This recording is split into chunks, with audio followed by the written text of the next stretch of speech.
Hi there, welcome to another installation of Saturday Night Stories. Today I am reading a request from Zoe-Sarah Desjardins-Leclerc. Tried really hard to remember your name, and I'm sorry if I butchered it. What was requested is Oscar Wilde's The Picture of Dorian Gray. I've never read it before, and so I chose this request because I would need to buy the book, and I would need to spend some time to read it before doing a little reading for you guys. And so I'm excited to delve deeper into the book. I think I'm going to start at the beginning of the book today and just kind of go from there. The beginning was really interesting, the parts that I was able to read before recording this video. So I'm really excited about it. I'm connected with Zoe-Sarah on Facebook and on Instagram, I do believe. And if you're interested in being connected on either of those two social networks, you can find the links on my channel page or anywhere else. If you're interested, no pressure. Alright, so tonight I'm going to have another magic hat and we're going to read. Alright, so today's magic hat is Saint Sultan, and Saint Sultan, it's a 3/4 pint of beer brewed with coriander and sea salt. It has a 4.6% alcohol content, and admittedly I've had it before and it's actually really good. The description when I read it was kind of unnerving to me, but it's enjoyable. So, I like to read my little magic hat fortune. It says, life, love, ale. Magic hat. I've kind of been saving all of them because I like the little fortunes inside, honestly. I've got the famous LSP lump off glass for this occasion. And I'm gonna do some pouring. Hold on, mic adjust really quick.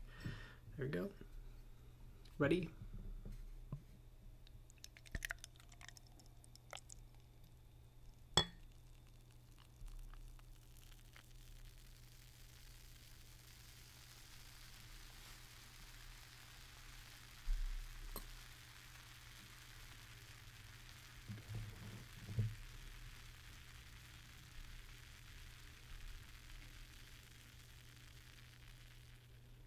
Nice amount of fizz on this one, not like the other one I poured the other day.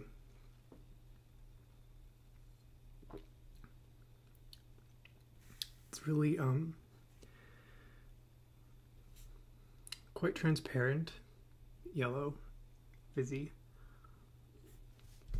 pretty light, a little spicy. It's really good. Like I said, the description was sort of weird to me, but it actually tastes really good. I would recommend it, absolutely. Okay. Oscar Wilde's Picture of Dorian Gray. This is the Dover Thrift Edition. I bought it on Amazon. Copyright 1993. First published in 1891. The Library of Congress cataloging and publication data. I'm going to show these.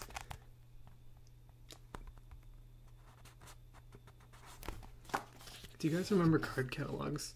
I used to love to flip through card catalogs. Okay. Chapter 1. The studio was filled with the rich odor of roses. And when the light summer wind stirred amidst the trees of the garden, there came through the open door the heavy scent of lilac, or the more delicate perfume of the pink flowering thorn. From the corner of the divan of Persian saddlebags on which he was lying, smoking, as was his custom, innumerable cigarettes, Lord Henry Wotton could just catch the gleam of the honey-sweet and honey-colored blossoms of laburnum, whose tremulous branches seemed hardly able to bear the burden of a beauty so flame-like as theirs. And now and then the fantastic shadows of birds in flight flitted across their tussore silk curtains that were stretched in front of the huge window, producing a kind of momentary Japanese effect, and making him think of those pallid, jade-faced painters of Tokyo, who, through the medium of an art that is necessary immobile, seek to convey the sense of swiftness and motion. The sullen murmur of the bees, shouldering their way through the long, unmown grass, or circling with monotonous insistence round the dusty gilt horns of the straggling woodbine, seemed to make the stillness more oppressive. The dim roar of London was like the bourdon note of a distant organ. In the center of the room, clamped to an upright easel, stood the full-length portrait of a young man of extraordinary personal beauty, and in front of it, some little distance away, was sitting the artist himself, Basil Hallward, whose sudden disappearance some years ago caused, at the time, such public excitement, and gave rise to so many strange conjectures. As the painter looked at the gracious and comely form he had so skillfully mirrored in his art, a smile of pleasure passed across his face, and seemed about to linger there. But suddenly he started up, and, closing his eyes, placed his fingers upon the lids, as though he sought to imprison within his brain some curious dream from which he feared he might awake. "It is your best work, Basil. The best thing you could have ever done," said Lord Henley languidly. "You must certainly send it next year to the Grosvenor. The Academy is too large and too vulgar. Whenever I have gone there, there have been either so many people that I have not been able to see the pictures, which was dreadful, or so many pictures that I have not been able to see the people, which was worse. The Grosvenor is really the only place." "I don't think I shall send it anywhere," he answered, tossing his head back in that odd way that he used to make his friends laugh at him at Oxford. "No, I won't send it anywhere." Lord Henry elevated his eyebrows and looked at him in amazement through the thin blue wreaths of smoke that curled up in such fanciful whorls from his heavy opium-tainted cigarette. "Not send it anywhere, my dear fellow? Why? Have you any reason? What odd chaps you painters are. You do anything in the world to gain a reputation. As soon as you have one, you seem to want to throw it away. It is silly of you, for there is only one thing in the world worse than being talked about, and that is not being talked about. A portrait like this would set you far above all the young men in England, and make the old men quite jealous, if old men are ever capable of any emotion." "I know you'll laugh at me," he replied, "but I can't really exhibit it. I've put too much of myself into it." Lord Henry stretched himself out and laughed. "Yes, I knew you would, but it is quite true all the same. Too much of yourself in it. Upon my word, Basil, I didn't know you were so vain, and I can't really see any resemblance between you, with your rugged, strong face and your coal-black hair, and this young Adonis, who looks as if he were made out of ivory and rose-leaves. Why, my dear Basil, he is a Narcissus, and you, well, of course you have an intellectual expression and all of that, but beauty, real beauty, ends where intellectual expression begins. Intellect is in itself a mode of exaggeration and destroys the harmony of any face. The moment one sits down to think, one becomes all nose or all forehead or something horrid. Look at the successful men in any of the learned professions. How perfectly hideous they are, except, of course, in the church. But then, in the church they don't think. A bishop keeps on saying at the age of 80 what he was told to say when he was a boy of 18, and as a natural consequence he always looks absolutely delightful. Your mysterious young friend, whose name you've never told me, but whose picture really fascinates me, never thinks. I feel quite sure of that. He is some brainless, beautiful creature who should always be here in the winter when we have no flowers to look at, and always here in the summer when we want something to chill our intelligence. Don't flatter yourself, Basil, you are not in the least like him." "You don't understand me, Harry," answered the artist. "Of course I'm not like him. I know that perfectly well. Indeed, I should be sorry to look like him." "You shrug your shoulders?" I'm telling you the truth. There is a fatality about all physical and intellectual distinction, the sort of fatality that seems to dog through history the faltering steps of the kings. It is better not to be different from one's fellows. The ugly and the stupid have it the best in this world. They can sit at their ease and gape and play. If they know nothing of victory, they are at least spared the knowledge of defeat. They live as we all should live, undisturbed, indifferent, and without disquiet. They neither bring ruin upon others, nor ever receive it from alien hands. Your rank and wealth, Harry, my brains, such as they are, my art, whatever it may be worth, Dorian Gray's good looks, we shall all suffer for what the gods have given us, suffer terribly. Dorian Gray, is that his name? Asked Lord Henry, walking across the studio towards Basil Hallward. Yes, that's his name, but I didn't intend to tell it to you. But why not? Oh, I can't explain. When I like people immensely, I never tell their names to anyone. It's like surrendering a part of them. I've grown to love secrecy.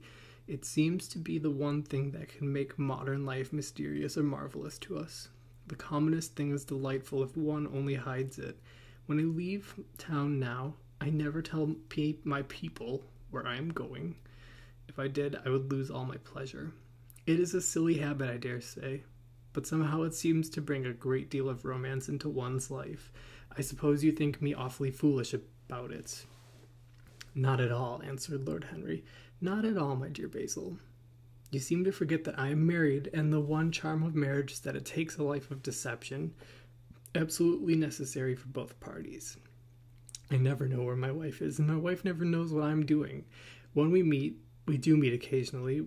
When we dine out together, or go down to the Duke's, we tell each other the most absurd stories with the most serious faces. My wife is very good at it, much better, in fact, than I am. She never gets confused over her dates, and I always do. But when she does find me out, she makes no row at all. Sometimes I wish she would, but she merely laughs at me. I hate the way you talk about your married life, Harry, said Basil Hallward, strolling toward the door that led into the garden. I believe that you are a really very good husband, but that you are thoroughly ashamed of your own virtues. You are an extraordinary fellow. You never say a moral thing, and you never do a wrong thing. Your cynicism is simply a pose. Being natural is simply a pose, and the most irritating pose I know, cried Lord Henry, laughing. And the two men went out into the garden together and ensconced themselves on a long bamboo seat that stood in the shade of a tall laurel bush. The sunlight sipped over the polished leaves. In the grass, white daisies were tremulous. After a pause, Lord Henry pulled out his watch. I'm afraid I must be going, Basil, he murmured, and before I go, I insist on your answering a question I put to you some time ago. What is that? Said the painter, keeping his eyes fixed on the ground. You know quite well. I do not, Harry. Well, I will tell you what it is. I want you to explain to me why you won't exhibit Dorian Gray's picture. I want the real reason. I told you the real reason. No, you did not. You said it was because there was too much of yourself in it. Now, that's childish. Harry, said Basil Hallward, looking him straight in the face, every portrait that is painted with feeling is the portrait of an artist, not of the sitter. The sitter is merely the accident, the occasion. It is not he who is revealed by the painter. It is rather the painter who, on the colored canvas, reveals himself. The reason I will not exhibit this picture is that I am afraid that I have shown in it the secret of my own soul. Lord Henry laughed. And what is that? I'll tell you, said Hallward, but an expression of perplexity came over his face. I am all expectation, Basil, continued his companion, glancing at him. Oh, there really is very little to tell, Harry, answered the painter, and I'm afraid you'll hardly understand it. Perhaps you'll hardly believe it. Lord Henry smiled, and leaning down, plucked a pink-petaled daisy from the grass and examined it. I'm quite sure I shall understand it, he replied, gazing intently at the little golden white feathered disc. As for believing things, I can believe anything, provided that it is quite incredible. The wind shook some blossoms from the trees, and the heavy lilac blooms with their clustering stars moved to and fro in the languid air. A grasshopper began to chirrup by the wall, and like a blue thread, a long, thin dragonfly floated past on its brown gauze wings. Lord Henry felt as if he could hear Basil Hallward's heart beating, and wondered what was coming. The story is simply this.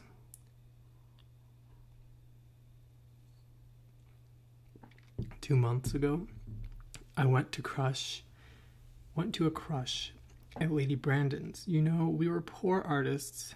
We poor artists have to show ourselves in society from time to time, just to remind the public that we are not savages. With an evening coat and a white tie, as you told me once, anybody, even a stockbroker, can gain a reputation for being civilized.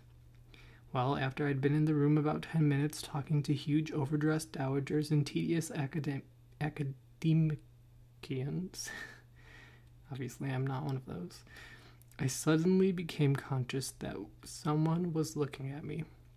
I turned halfway around and saw Dorian Gray for the first time. When our eyes met, I felt that I was growing pale. A curious sensation of terror came over me. I knew that I had come face to face with someone whose mere personality was so fascinating that, if I allowed it to do so, it would absorb my whole nature, my whole soul, my very art itself. I did not want any external influence in my life. You know yourself, Harry, how independent I am by nature. I've always been my own master, at least I had always been so, till I met Dorian Gray.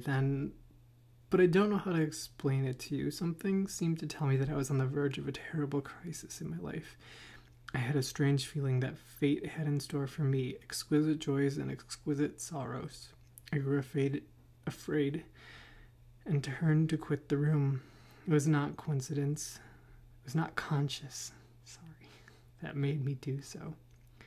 It was a sort of cowardice. I take no credit to myself for trying to escape. Conscience and cowardice are really the same things, Basil. Conscience is the trade name of the firm, that is all.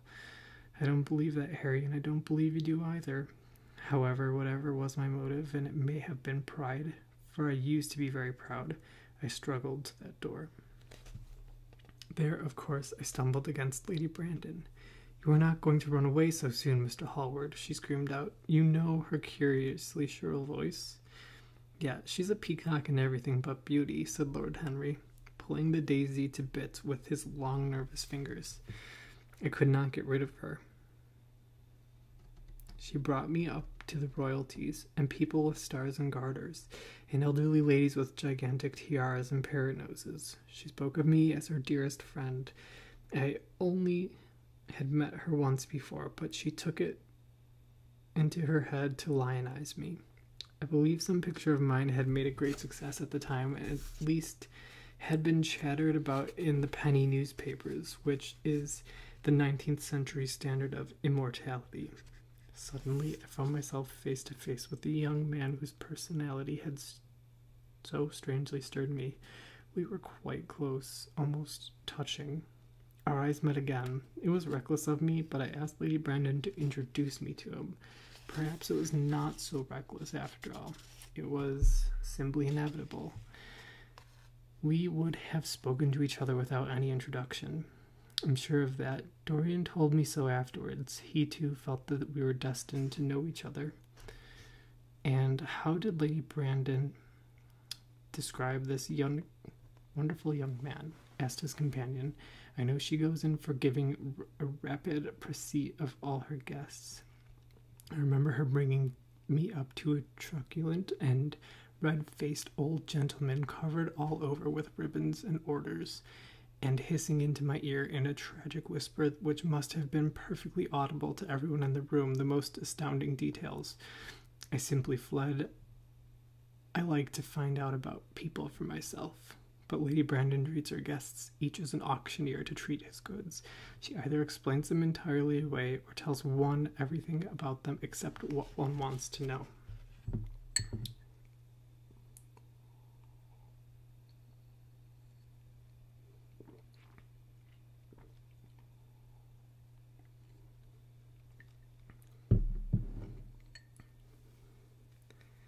Poor Lady Brandon. You're hard on her, Harry, said Hallward listlessly. My dear fellow, she tried to found a salon and only succeeded in opening a restaurant. How could I admire her? But tell me, what did she say about Dorian Gray? Oh, something like, charming boy, poor dear mother, and I absolutely inseparable. Quite forget what he does. Afraid he doesn't do anything. Oh, yes. Plays the piano, or is it the violin, dear Mr. Gray? Neither of us could help laughing, and we became friends at once.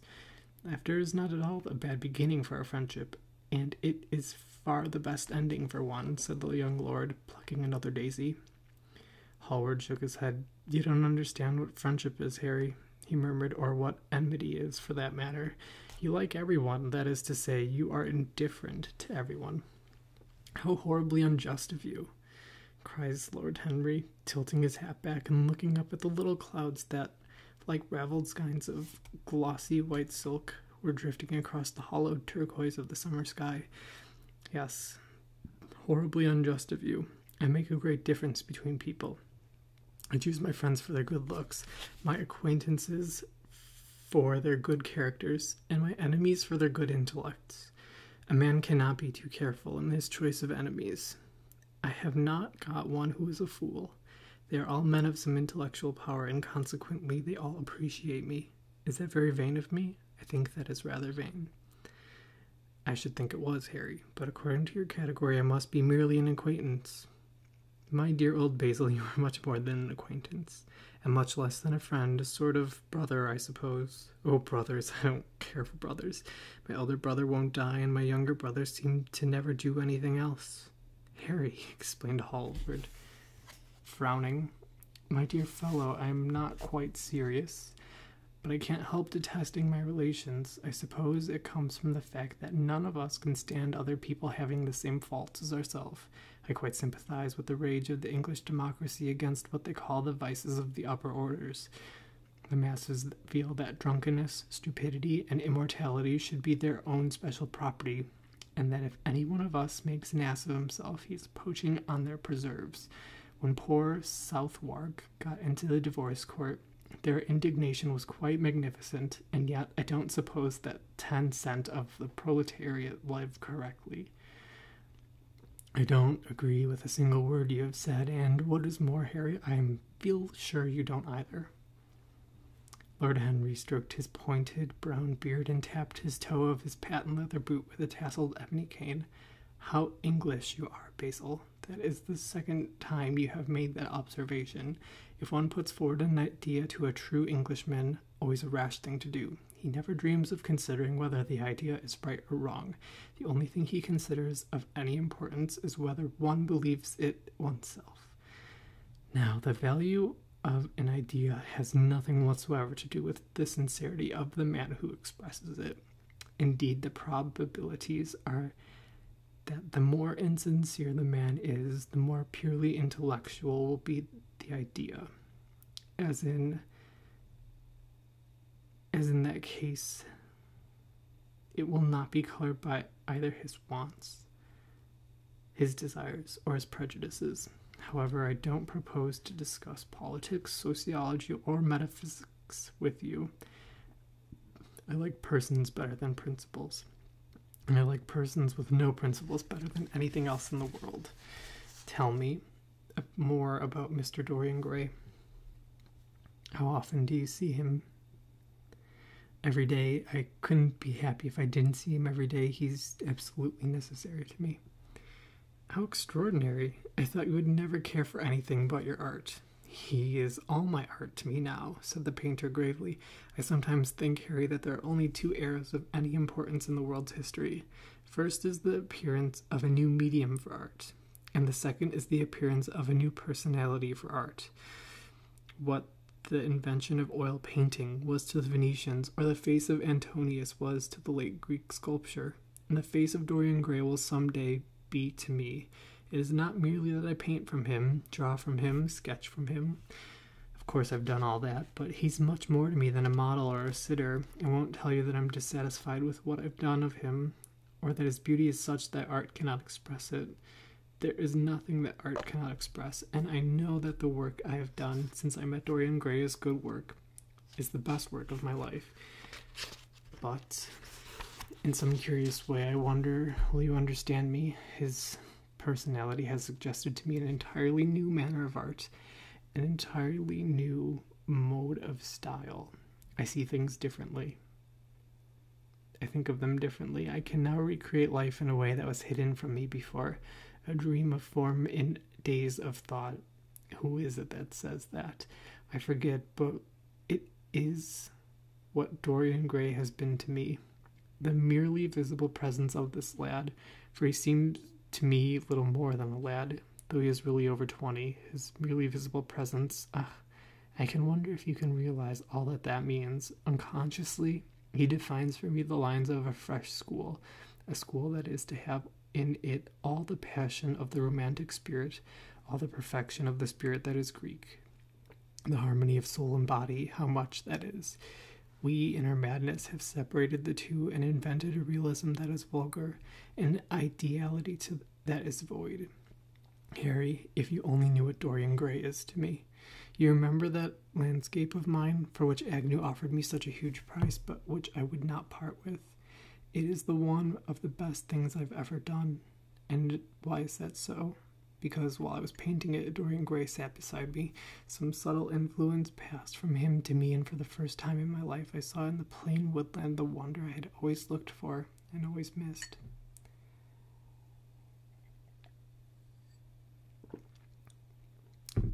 Basil, this is extraordinary. I must see Dorian Gray. Hallward got up from his seat and walked up and down the garden. After some time he came back. Harry, he said, Dorian Gray is to me simply a motive in art. You might see nothing in him. I see everything in him. He is never more present in my work than when no image of him is there. He's a suggestion of, as I've said, of the new manner. I find him in the curves of certain lines and the loveliness and subtleties of certain colors. That's all. Then why won't you exhibit his portrait? Asked Lord Henry. Because, without intending it, I've put into it some expression of all this curious artistic idolatry, which, of course, I have never cared to speak to him. He knows nothing of it. He shall never know anything about it, but the world might guess it, and I will not bare my soul to their shallow prying eyes. My heart shall never be put under the microscope. There is too much of myself in that thing, Harry. Too much of myself. Poets are not so scrupulous as you are. They know how to use passion. They know how useful passion is for publication. Nowadays a broken heart will run to many editions. I hate them for it, cried Hallward. An artist should create beautiful things, but should put nothing of his own life into them. We live in an age where men treat art as if they were meant to form an autobiography. We have lost the abstract sense of beauty. Someday I will show the world what it is, and for that reason, the world shall never see my portrait of Dorian Gray. I think you're wrong, Basil, but I won't argue with you. It is the only intellectually lost who ever argue. Tell me, is Dorian Gray very fond of you? The painter considered for a few moments. He likes me, he answered after a pause. I know he likes me. Of course I flatter him dreadfully. I find a strange pleasure in saying things to him that I know I shall be sorry for having said. As a rule, he's charming to me. We sit in the studio and talk of 1,000 things.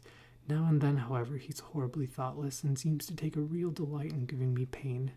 Then I feel, Harry, that I've given away my whole soul to someone who treats it as if it were a flower to put in his coat, a bit of a decoration to charm his vanity, an ornament for a summer's day.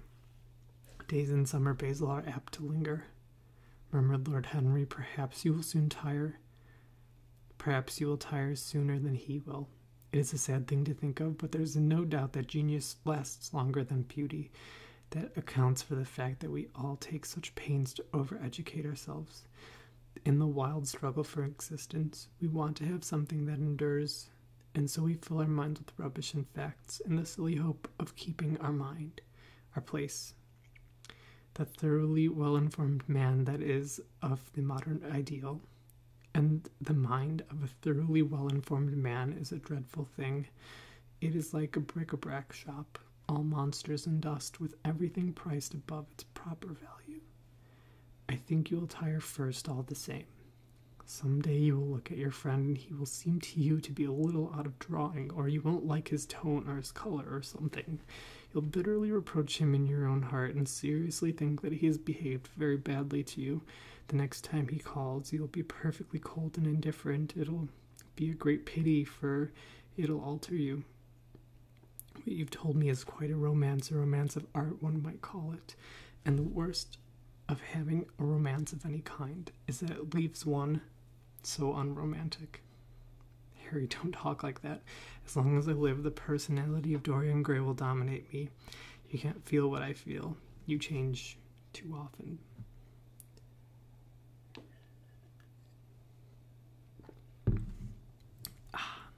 My dear Basil, this is exactly why I can feel it. Those who are faithful only know the trivial side of love. It is the faithless that know love's tragedies. And Lord Henry struck a light on a dainty silver case and began to smoke a cigarette with a self-conscious and satisfied air, as if he had summoned up the world in a phrase. There was a rustle of chirping sparrows in the green lacquer leaves of the ivy, and the blue clouding shadows chased themselves across the grass like swallows. How pleasant it was in the garden, and how delightful other people's emotions were.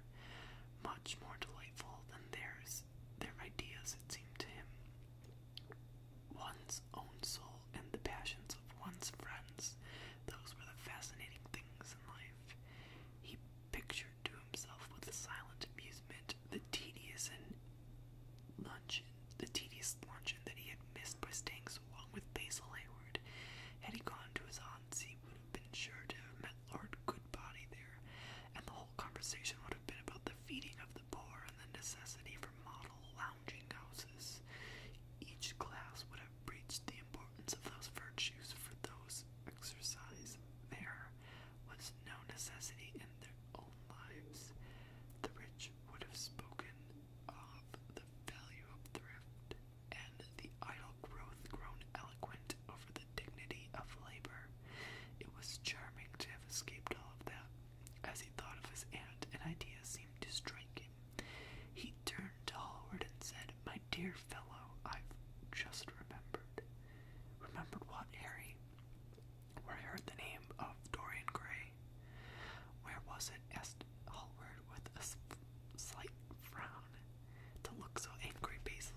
very slowly, and the words seemed wrung out of him against his will.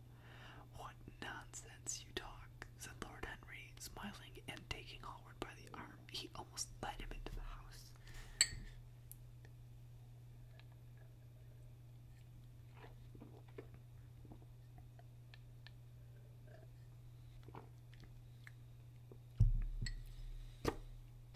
As they entered, they saw Dorian Gray. He was seated at the piano, with his back to them, turning over the pages of a volume of Schumann's Forest Scenes. "You must lend these to me, Basil," he cried. "I want to learn them. They're perfectly charming." "That entirely depends on how you sit day to day."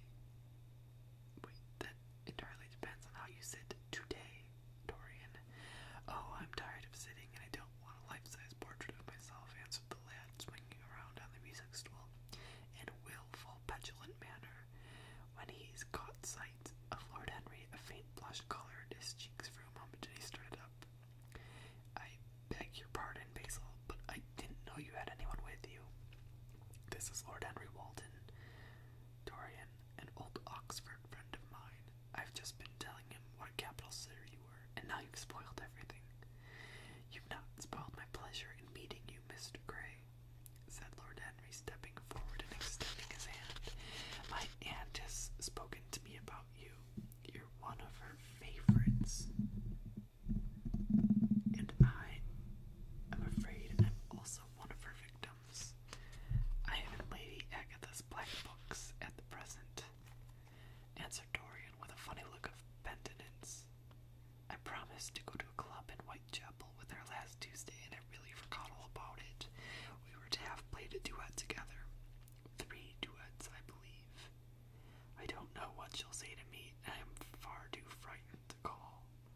Oh, I will make your peace with my aunt. She's quite devoted to you, and I don't think it really matters about your not being there. The audience probably thought it was a duet. When Aunt Agatha sits down to the piano, she makes quite enough noise for 2 people. That is very horrid to her and not very nice to me," answered Dorian, laughing. Lord Henry looked at him. Yes, he was certainly wonderfully handsome, with his finely curved scarlet lips, his frank blue eyes, his crisp gold hair. There was something in his face that made one trust him at all once. All the candor of youth was there, as well as all of youth's passionate purity. One felt that he had kept himself unspotted from the world. No wonder Basil Hallward worshipped him. "You're too charming to go in for philanthropy, Mr. Gray. Far too charming." And Lord Henry flung himself down onto the divan and opened up his cigarette case.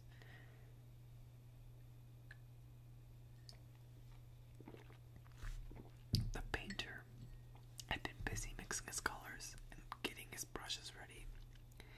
He was looking worried,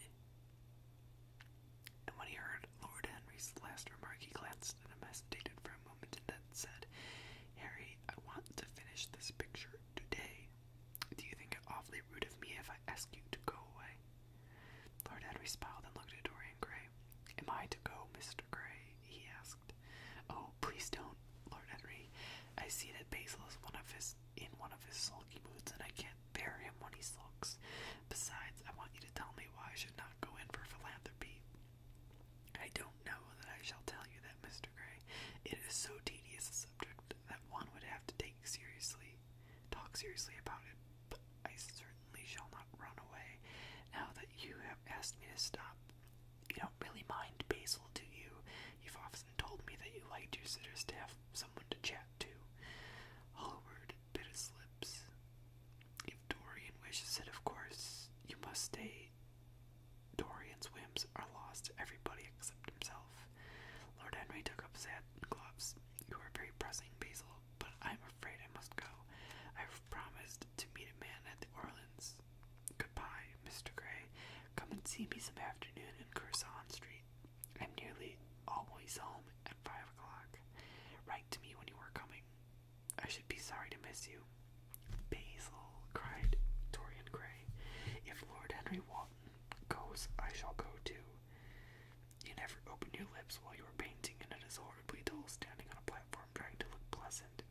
ask him to stay, I insist upon it.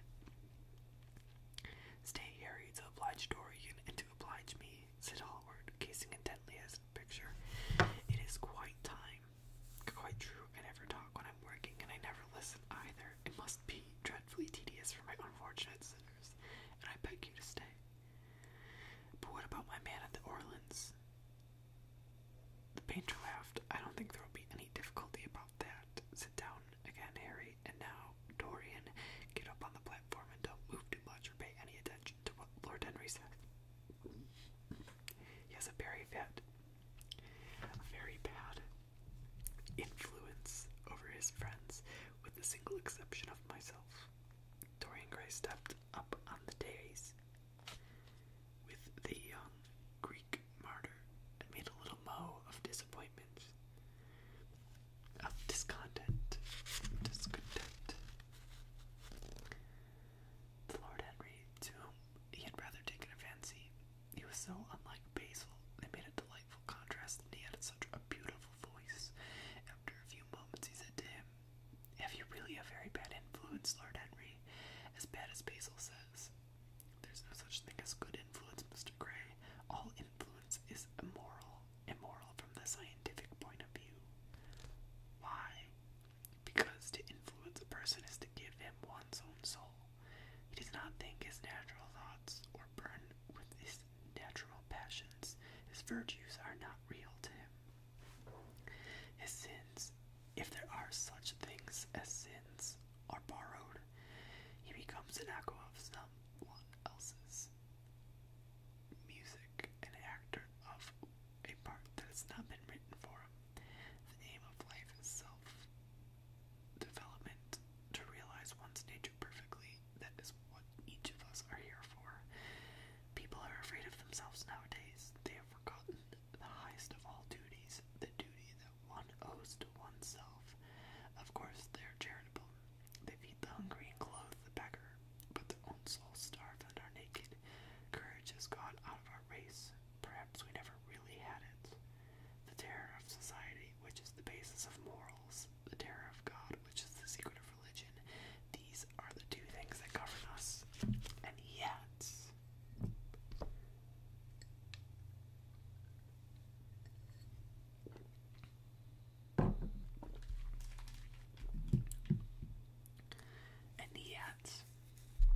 just turn your head a little more to the right, Dorian, like a good boy, said the painter, deep in his work, and conscious only that a look had come onto the lad's face that he'd never seen there before. And yet, continued Lord Henry in his low musical voice, and with that graceful wave of the hand that was always so characteristic of him, and that he even had in his Eton days, I believe that if one man were to live out his life fully and completely, were to give form to every feeling expression, to every thought, reality to every dream, I believe that the world would gain such a fresh impulse of joy that we would forget all the maladies of medievalism and return to the Hellenic idea, to something finer, richer than the Hellenic idea. It may be, but the bravest man among us is afraid of himself. The mutilation of the savage has tragic survival in the self-denial that mars our lives. We are punished for our refusals. Every impulse that we strive to strangle broods in the mind and poisons us. The body sins once and has done with its sin, for action is a mode of purification. Nothing remains then but the recollection of pleasure or the luxury of a regret. The only way to get rid of a temptation is to yield to it, resist it, and your soul grows sick with longing for the things it is forbidden to itself.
fresh influences were at work within him, yet they seemed to him to have really come from himself.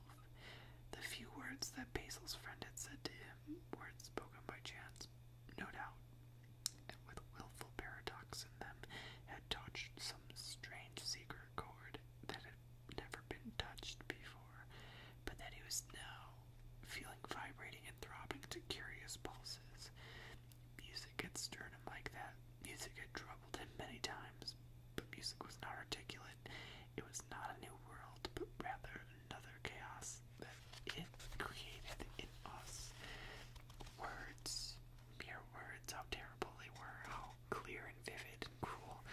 One could not escape from them, and yet what a subtle magic there was in them. They seemed to be able to give a plastic form to formless things, and to have a music of their own as sweet as the viol or of lute. Mere words. Was there anything so real as words? So that's the Picture of Dorian Gray. I hope you liked it. I was really finding myself liking it quite a lot. There's a lot of imagery in this book and a lot of discussion about art, which is great. I've really enjoyed it, and I'm glad I got a chance to read it. This is something that I may not have picked up on my own, and so I'm really thankful for Zoe-Sarah's request. I thank you guys for all watching. I'm really overjoyed with how many people tuned in for this weekly reading. If you have a request, please let me know. I only have one more serious request to get through.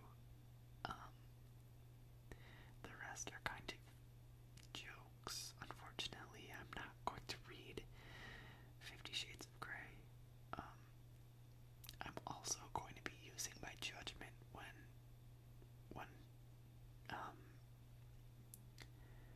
fulfilling requests. If I'm not very interested in it, I'm probably not going to read it, unfortunately.